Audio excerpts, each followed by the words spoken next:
নমস্কার বন্ধুরা, ঘটি বাটির রসুই ঘরে আপনাদের সবাইকে স্বাগত। আজ আমি বানাবো মাখানা ক্ষীর। এই মাখানাটা দিয়ে ক্ষীর বানাবো। দেখুন কিভাবে বানাচ্ছি। লাগছে মাখানা, দুধ, হাফ লিটার দুধ লাগছে, কিশমিশ, পেস্তা কুচি, আমন্ড কুচি, কাজু বাদাম, চিনি, গুঁড়ো দুধ, খোয়া ক্ষীর, আর লাগছে দেশি কাউ ঘি, আর লাগবে একটু এলাচের গুঁড়ো। এই দিয়ে হয়ে যাবে আমার মাখানা ক্ষীর। চলুন কিভাবে বানাই দেখুন। প্রথমে আমি কড়াইটাকে বসিয়ে দিয়েছি। এবার আমি এই মাখনাটাকে একটু ভেজে নেব। এতে দেবো একটু 1 চামচ ঘি দিয়ে দিচ্ছি। দিয়ে আমি মাখনাটাকে ভেজে নেব। এই যে মাখনাটাকে দিয়ে দিচ্ছি। গ্যাসটাকে কম করে দেওয়া আছে। গ্যাসটাকে কম করে দিয়ে আমি এই মাখনাটাকে একটু ভালো করে ভেজে নেব।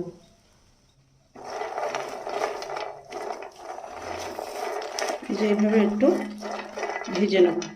দেখুন বন্ধুরা, এই যে আমার ভাজা হয়ে গেছে মাখনাটা। এবার মাখনাটাকে আমি নামিয়ে ফেলব। এবার আবার একটু কড়াইতে ঘি দিয়ে দিয়েছি। এবার আমি এই ড্রাই ফ্রুটসগুলোকে ভেজে নেব। ড্রাই ফ্রুটস, কাজু বাদাম দিলাম, আমন্ড, পেস্তা, কিশমিশ, এগুলোকে একটু ভেজে নিচ্ছি। হালকা হাতে একটু ভেজে নিচ্ছি।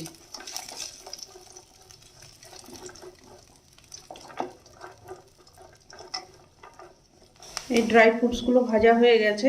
এবার আমি এটাকে নামিয়ে ফেলছি এটাকে। এবার বন্ধুরা আমি দুধটাকে বসাবো।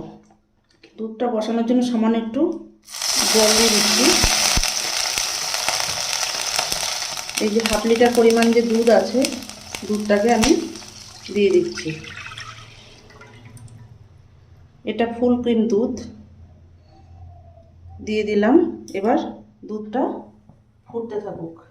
বন্ধুরা, দুধটা গরম হয়ে গেছে। এবার আমি এই গুঁড়ো দুধটা দিয়ে দিচ্ছি। 2 চামচ গুঁড়ো দুধ আছে এখানে। গুঁড়ো দুধটাকে দিয়ে এবারে মিশিয়ে নেব। গুঁড়ো দুধটা দিলে একটু টেস্টটা একটু ভালো হয়, তাই জন্য গুঁড়ো দুধটা দিয়ে মিশিয়ে দিলাম। যাতে দলা পাকিয়ে না যায়, মিশিয়ে দিতে হবে সঙ্গে সঙ্গে।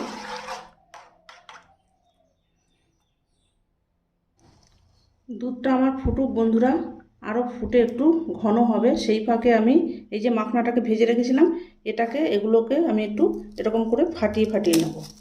এটা মিক্সিতে গ্রাইন্ড করেও নেওয়া যায়, কিন্তু মিক্সিতে গ্রাইন্ড করলে বেশি গুঁড়ো হয়ে যাবে। ওই জন্য একটু হাত দিয়ে ফাটিয়ে নিচ্ছি। এইভাবে করে, এই যে দেখুন, এইভাবে করে ফাটিয়ে নেব। এই যে ফাটিয়ে নিচ্ছি।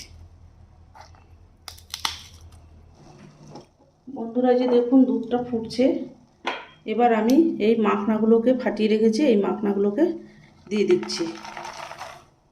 এই যে মাখনাগুলোকে দিয়ে দিলাম। বেশি ফাটানোর দরকার নেই।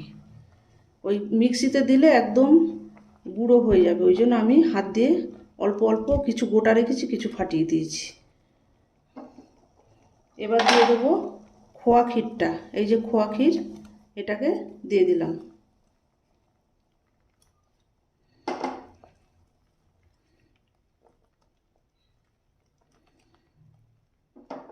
দেবো একটু এলাচের গুঁড়ো। এই এলাচের গুঁড়ো একটু দিয়ে দিলাম। এবার চিনি, এই যে চিনি দিতে পারেন, মিষ্টি দিতে পারেন, পাটালিও দিতে পারেন। আমি এখানে চিনি দিচ্ছি। মিষ্টি বেশি দেবো না বন্ধুরা।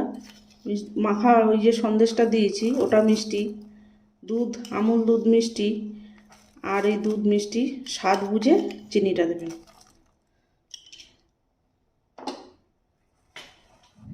এবার দিয়ে দেব সামান্য একটু নুন।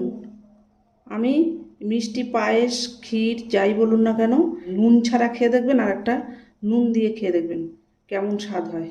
স্বাদটাকে ব্যালেন্স করার জন্য আমি পায়েস হোক ক্ষীর হোক নুন দিই। 500 গ্রাম দুধে 100 গ্রাম মতো চিনি দিয়েছি, কারণ এখানে তো চাল নেই, চালটা থাকলে আবার একটু চিনিটা বেশি লাগে। এখানে যেহেতু মাখনা দিয়ে ক্ষীরটা তৈরি করা হচ্ছে তাই জন্য চিনিটা একটু কমই লাগে। তারপরে মাখা সন্দেশ দিয়েছি, খোয়া ক্ষীর যেটা। এবার এই ভাজা ড্রাই ফ্রুটসগুলোকে দিয়ে দেবো। এই যে ভাজা ড্রাই ফ্রুটসগুলোকে দিয়ে দিলাম ক্ষীরের ভেতরে, একটু নাড়িয়ে দিচ্ছি। আর একটু হবে বন্ধুরা। বন্ধুরা এই যে দেখুন আমার মাখানার ক্ষীরটা হয়ে গেছে। এবার এটাকে আমি সার্ভ করে দেবো। এই যে আমি সার্ভ করে দিয়েছি, মাখানা ক্ষীর আমার রেডি হয়ে গেছে, এটাকে আমি সার্ভ করে দিয়েছি। এরকম নিত্য নতুন ভিডিও পেতে আমার চ্যানেলটির সঙ্গে থাকবেন। এটা করে খেয়ে আমাকে কমেন্ট করে জানাবেন। নেক্সট ভিডিও আসার অপেক্ষা থাকবেন। ততক্ষণ আপনারা সবাই সুস্থ থাকবেন, ভালো থাকবেন। ধন্যবাদ।